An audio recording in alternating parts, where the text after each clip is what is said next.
তো কিছু কিছু জায়গায় দেখবেন বিমের রডের থেকে ছাদের রড একটু ফাঁকা থাকে, গ্যাপ হয়ে থাকে, উপরের দিকে উঠে থাকে।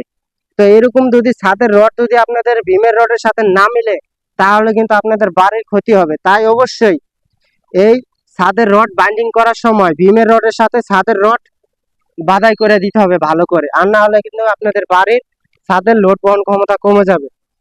তো এই যে দেখেন কিছু কিছু জায়গায় ট্যারাং ট্যারাং টানার পরে একটু গ্যাপ তৈরি হয়। তো এই গ্যাপ তৈরি হলে কিন্তু অবশ্যই আপনাদের ভালো করে গুনা তার দিয়ে বাধাই করে দিতে হবে ভীমের রডের সাথে মিলিয়ে।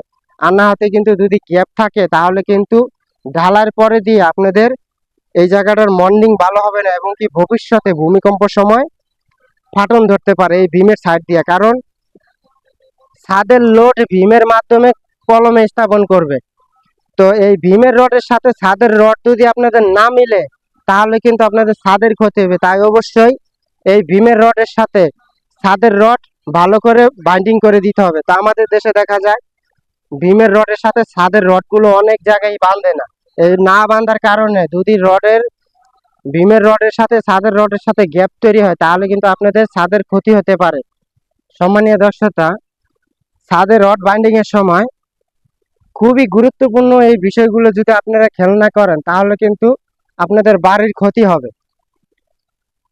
আপনার বাড়ির যারা শ্রমিক কাজ করে, একজন কন্ট্রাক্টর কাজ করে চলে যাবে, বিল্ডিং কমপ্লিট শেষে দেখা গেছে কিছুদিন যাওয়ার পরে আপনার ছাদে ফাটন তৈরি হবে, ভীমের সাইড দিয়ে ফাটন ধরবে।